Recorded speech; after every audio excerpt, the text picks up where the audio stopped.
It's been fun watching you. So I hope you enjoyed that. I certainly did. I think it's a powerful, brief, and message. So this is what Head Start does, what you just saw. The whole idea of Head Start is a systems-based program. CSC does this and how they work, and all our programs work together. We serve the families with the greatest obstacles, the most at-risk population that this video is talking about. We serve the most impoverished families in our county. That's our mandate.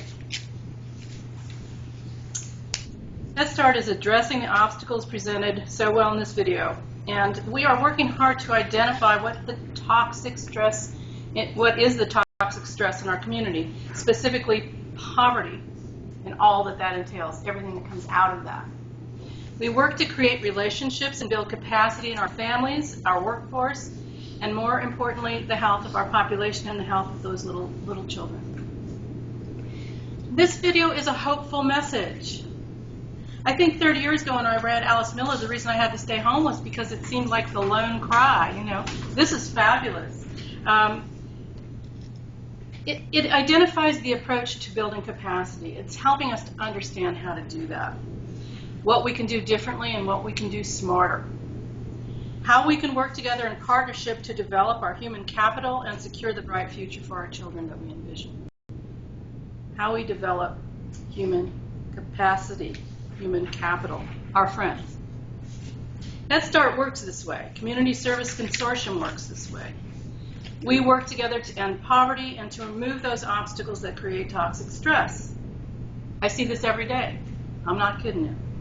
Head Start is a systems-based comprehensive model of child education that focuses on the full well-being of the child and includes the family in that process. The full well-being of the child. How do we do this? Well, I hope you take time to read the handouts. I gave you a bunch of really nice handouts, and I want you to take them home, and I want you to read them, and I want you to share them with friends, because in a short presentation, I can't even give you a taste of what we do. But that can help, okay? And it's not easy to present as much as I would like today. So again, I'm asking the question, how do we do this? You're going to ask me, how do you do that? That's pretty lofty. But we do. I get up every morning and I know that's what I'm going to do today, and it feels really good. So we do it by developing relationships with our family and our community partners. We follow the health of the child. We check their home environments. We go there. We meet with the families in their environments and see what kind of an environment is this. After we help support families that need some help in those environments. We do this with screening the children, all kinds of screening and follow-up and referrals in the community. We have a weekend food backpack program at each site to ensure families with identified food needs can make it through the weekend. Our teachers very carefully and gently identify those families that need that. That's not an easy thing to ask for. I don't know if any of you ever had that situation. It's not easy to ask for help. A third of children's nutrition is taken care of by our program every day. We work closely with CSC programs to help families with housing, energy assistance, job assistance, and ensuring employment wherever we can.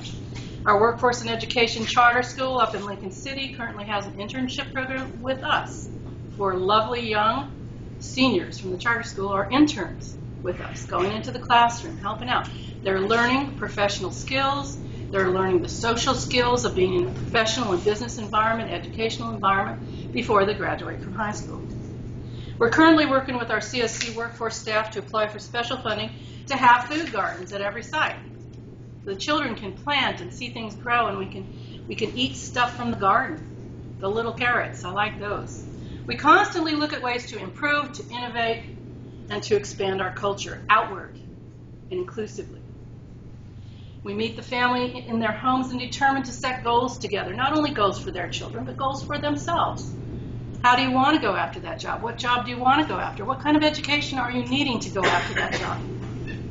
We talk about all these things. Maybe it's, I think I really need to do the dishes more often. That's a reasonable goal. I've been there. I know that goal.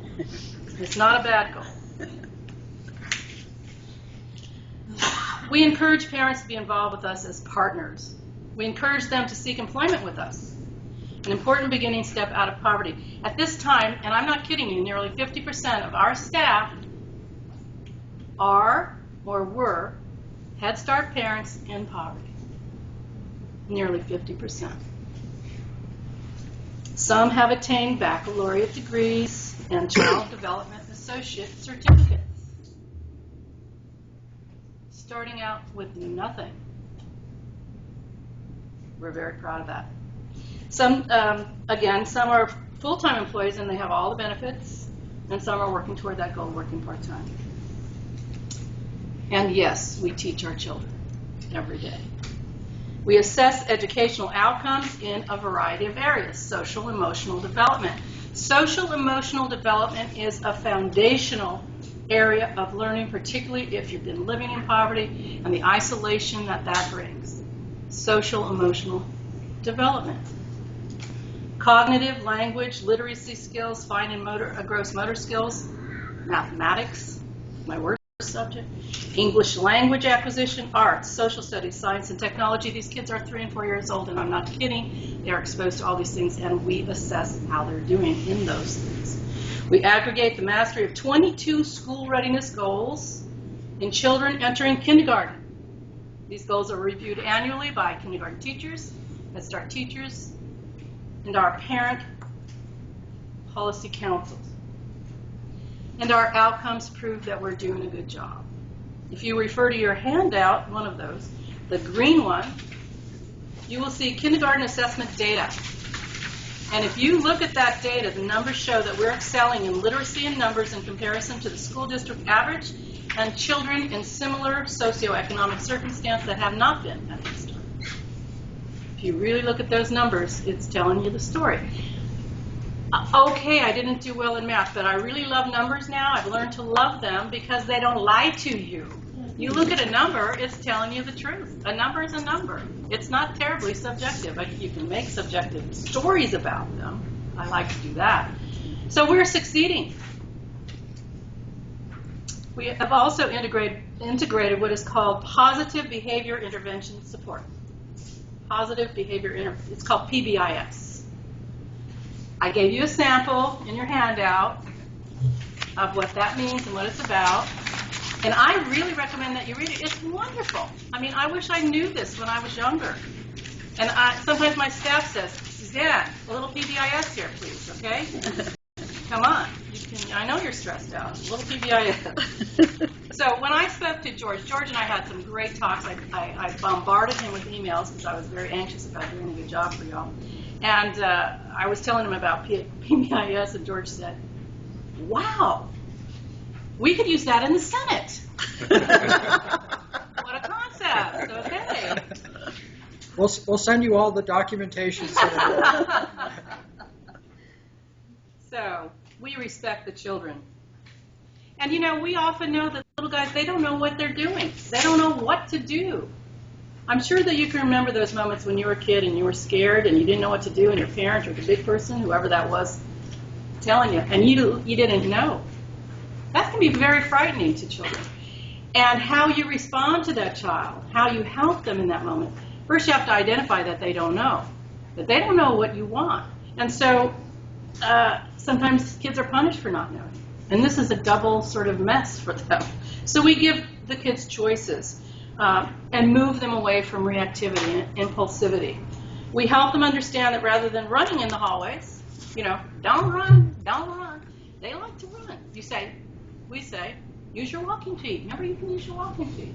So it's a different one. It's a different way. A kid's not listening to you, rather than saying you need to be quiet and listen, stop. Say, use your listening ears. Wow, I have a choice. I can use my listening ears. It's really a wonderful, I didn't know about PBIs until I got here, and I really take it to heart. It's a good thing. One thing we're going to have to do, Suzanne, just in the interest of time, is I know Senator Roblin's schedule is tough too.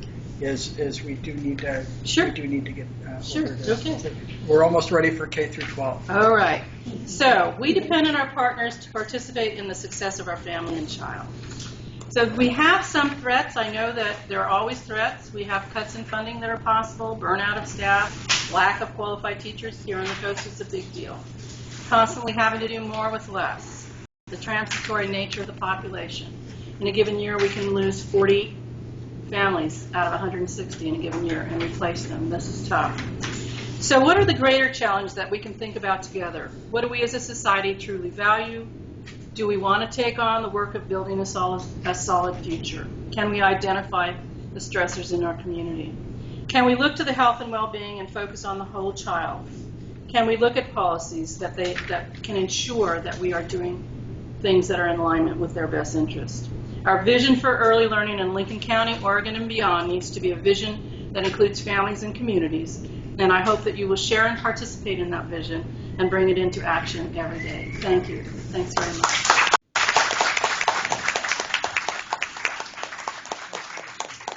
Thank you so much, Suzanne. So, Steve, I'm going to be your You're gonna be my wingman? operator. That's All right. I'm gonna go stand over there because I've sat way longer than Sure. I'm used to sitting. Me too. Hello. So while he's loading up that file there, I'm just gonna piggyback off that. You're gonna hear a lot of the same type of things that you just heard. We've all faced a lot of the same similar problems. I do want to say one of the great partnerships that have come out of this, it's called a P3 grant. It's an early childhood grant. One of the great things that have come out of it is that the Head Start staff and other child care staffs have met with some of my staff, and they've developed these kindergarten readiness outcomes and goals that we are now in the process of distributing throughout the county. So even if people aren't involved in Head Start or aren't involved in a daycare, so that every parent knows what their child should be expected to do when that time is appropriate. So I think it's been a great partnership in that. I might move this microphone a little bit You closer. want me to move it for you? I got Sure, it. that'd be I'm all over it. Wonderful. Thanks. Can you hear me now? Is the audio okay? Yes. All right, so let's talk about funding. Here we go. Oh, just kidding. Just joking. All right. So this is kind of our new tagline.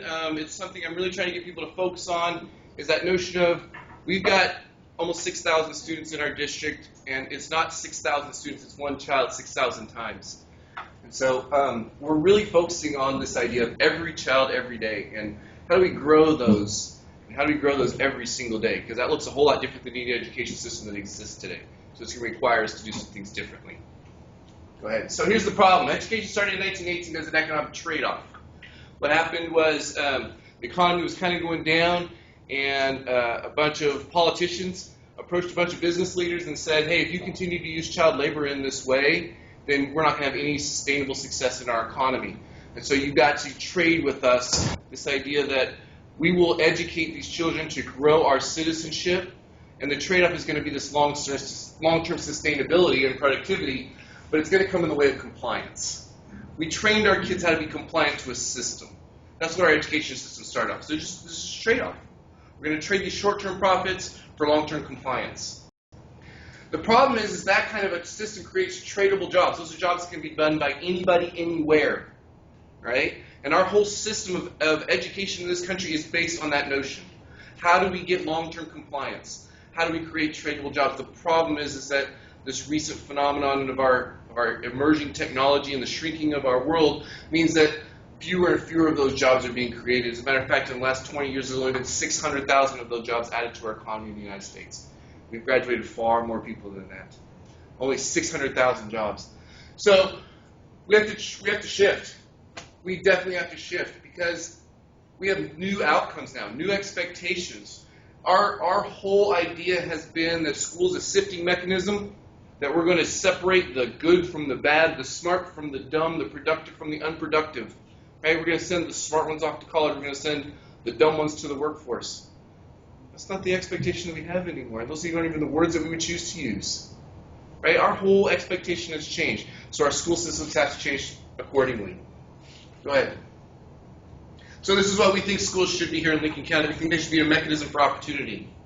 They should be providing opportunities for kids. They should be providing opportunities for lifetime achievement. They should be providing opportunities for kids to grow and mature. They should be a tool for empowerment. They should be giving kids those structures that they need in their social systems, the idea of being safe and nurtured and being able to grow in your confidence and experiencing things and given permission to fail, because that's where we learn the most. They should be safe, healthy, happy places above all. I think we still all struggle with that a little bit, and we're working really hard to try to correct all that. They should be places of learning, not places of doing. This is the thing I can't stress enough. Schools traditionally are places of doing. Do this task, you get this grade. You do this task, you get that grade, right? It has nothing to do with measuring whether or not you learned anything. It's did you do it? There's a famous comedian from the 70s, Guido Sarducci. He says, everything you need to learn in high school, you could learn in 3 minutes, right? And then there's a 5-minute university because it takes a couple minutes longer in high school. But the truth of it is, if you think back, what do you remember about your class in geometry in high school? Okay, we spent an entire year studying it, and none of us really remember much about it. Right? That's a problem in my mind. That's a huge problem, because it was about doing tasks, not about what we're learning. And so we're trying to shift that. We're trying to make it more about learning instead of about doing. And lastly, school should be a place that children want to be a part of. And it's sad when they don't. So we're working on building that culture. All right, here's a secret formula to create a great school, right? Don't tell anybody this, because then I'll be out of a job. All right, you got to create a culture that attracts and retains the most talented teachers. Out here on the coast, it's so hard. It's so hard because we have social isolation. Regardless of how great we build our system of education, we have this social isolation that takes place. We lose teachers all the time because of social isolation. And we're working with our young teachers and trying to figure out how to overcome that, but it is a huge struggle. I had 5 teachers just this last week saying, I'm in my mid-20s, I don't want to marry a fisherman, and my choices are too limited, I'm going back to the valley. Dang it, So we're trying to think about how to attack that a little bit differently, how to build a system to help support them a little bit better. But we're really focused on trying to build a culture of our schools that empowers our teachers to do great things. We're trying to create that culture of ownership, freedom, and accountability. So what does that really look like? Well, you have to own your performance. That's the first thing. So in order to do that, we have to give you ownership of what you're doing.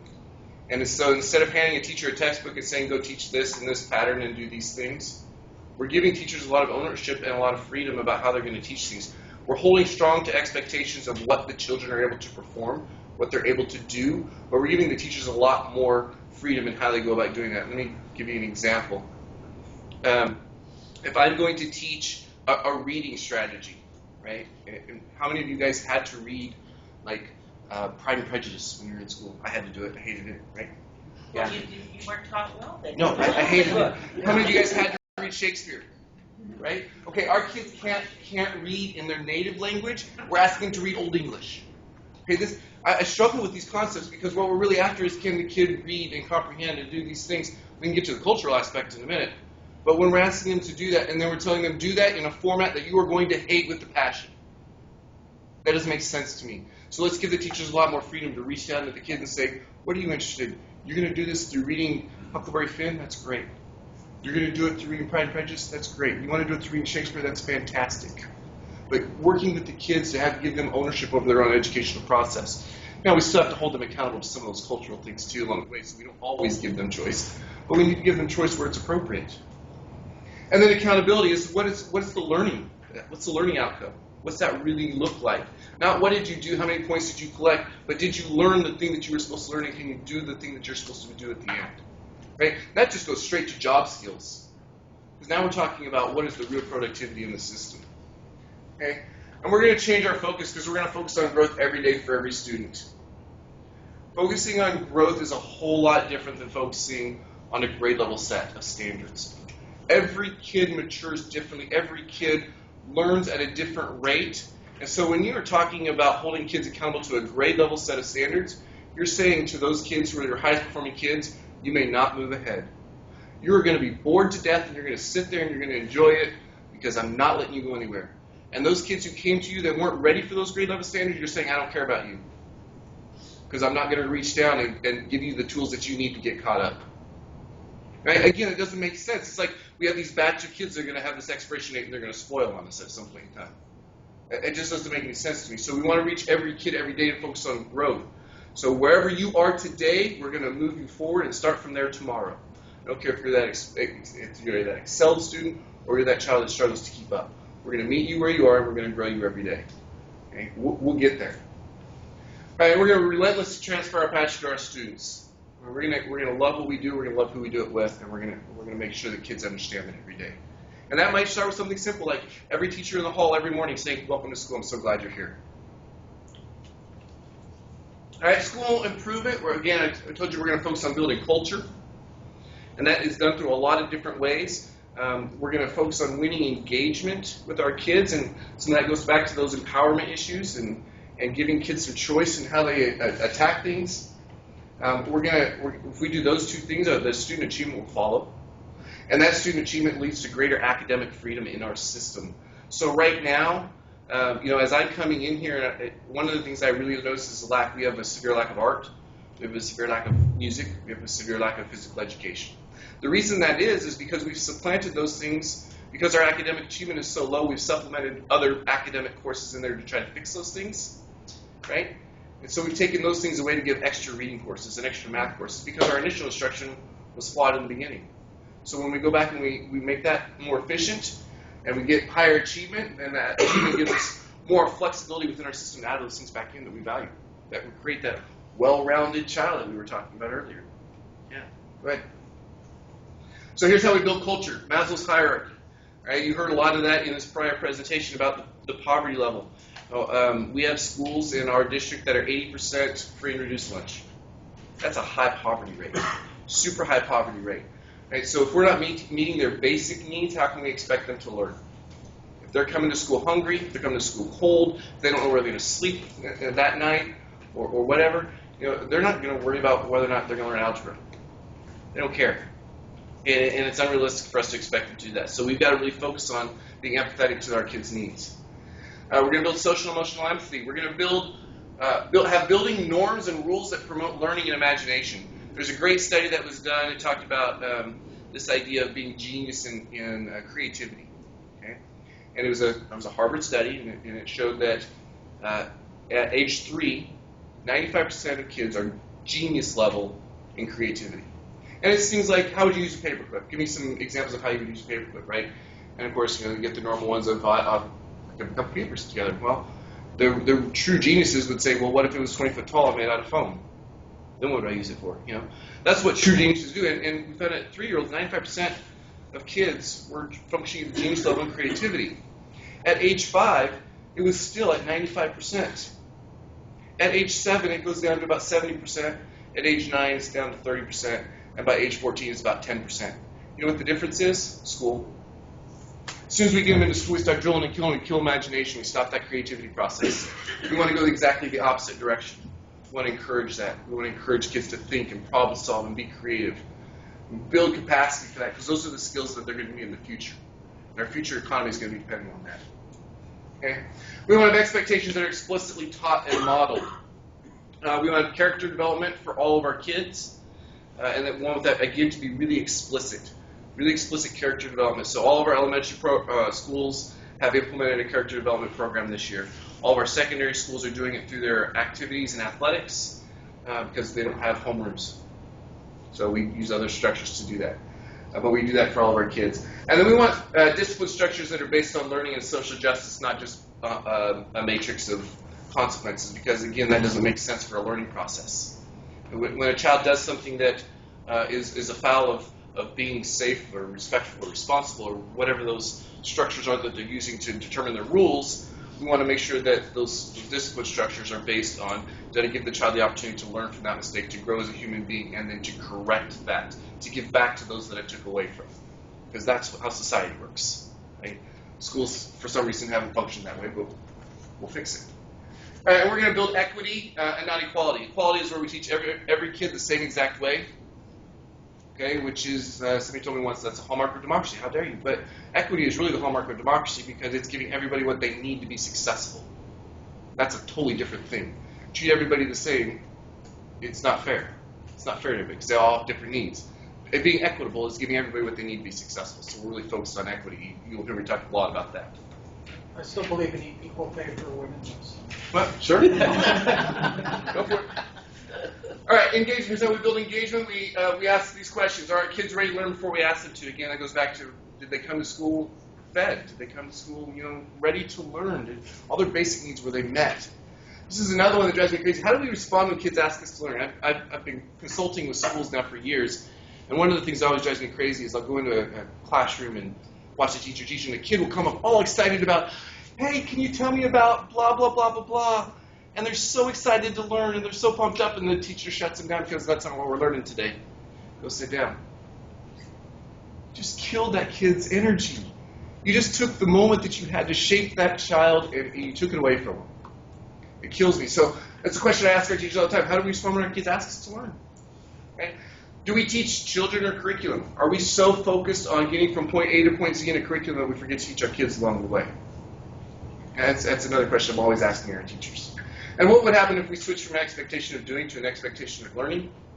So instead of doing this problem sheet of 30 math, how many of you guys did this? Okay, when you go home homework tonight, algebra book, you're going to do questions 1 through 40, odd. Answers are in the back of the book, but don't look at that sheet. Right? Made no sense, right? But everybody did that. We all went through that same structure. But what if the kid had it in 3 questions? Why should they have to do 40? What happens to the kid who did all 40 and still doesn't understand the concepts? Right? But that's all an expectation of doing. The expectation of learning is do it till you got it. If that takes you 3 questions, great. Why do I care? You got it. Let's move forward. If it takes you 40 questions and another 40 questions and another 40 after that, of us working together to practice to build those skills, let's do that. But let's be focused on the learning, not the doing. Okay? And then our ability set up for learning of children and the convenience of adults. My gosh, so many of our structures are based on the convenience of adults. Let's focus back on kids. What do kids need? Let's get focused on the kids. All right? Go ahead. I'm trying to go really fast here because I'm seeing get timer here. All right, teaching and learning. What are we doing here? We're trying to be precise and focused on instruction. We use this formative evaluation system in our elementary schools to monitor progress and growth. And so when that turns us back some data, then we use that data to make instructional decisions about where are you today and how do I provide you the exact instruction and interventions that you need to move you forward. That's not a whole group concept. That's an individual concept. Right? So that gives us to the point of greatest impact, because if I meet you where you are, you will grow faster than if I expect you to be where I am. Okay. All right, we're going to focus on cooperation, not compliance. Again, it kind of goes back to those rules type things, but also being a partner with the child in their educational process, not demanding that they just be compliant to my demands. We're going to focus on working with the kid. We use a term called mass customization. It means this is truly that every child, every day. We are getting down to working with every child exactly where they are to move them forward, mass customizing the educational process. Focus on mastery of skills, not a collection of points. Real-world applications, that's a huge thing with me. We have to give kids that connection between what they're doing right now and where they are headed in their future. Because otherwise, just like you and I, they'll forget everything that they've learned because it doesn't connect with anything. But when we give them how they're going to actually use that thing, they'll retain it longer because it goes into the long-term memory. And then we're trying to be as efficient and effective in our practice as we can to be able to create new opportunities for our students. Here are our short-term goals. So we've been working on CCSS, which are the Common Core State Standards around math, language arts, and literacy.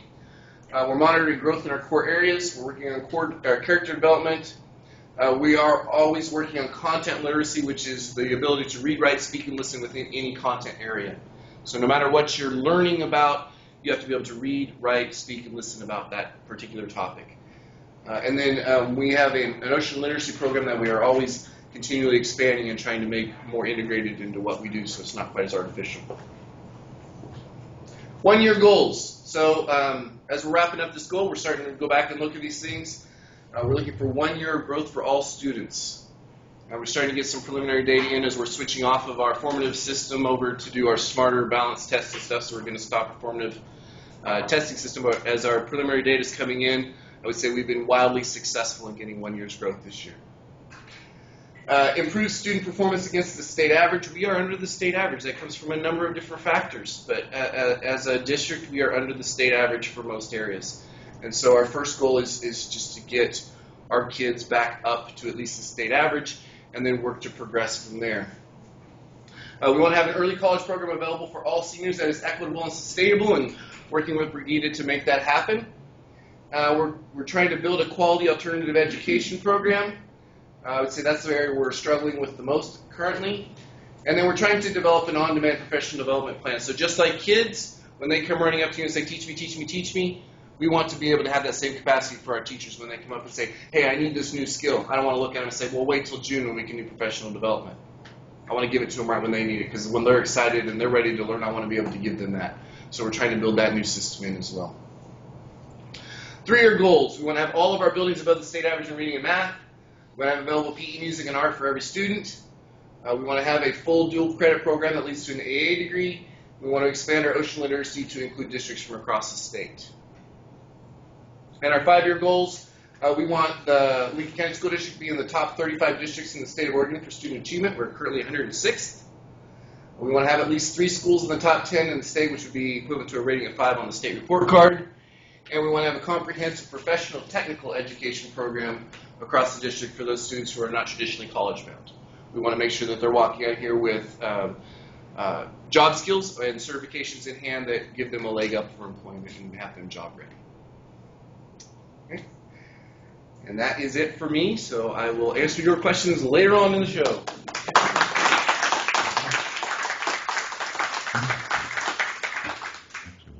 I'm going to get us reconnected here, so we'll be right back. And then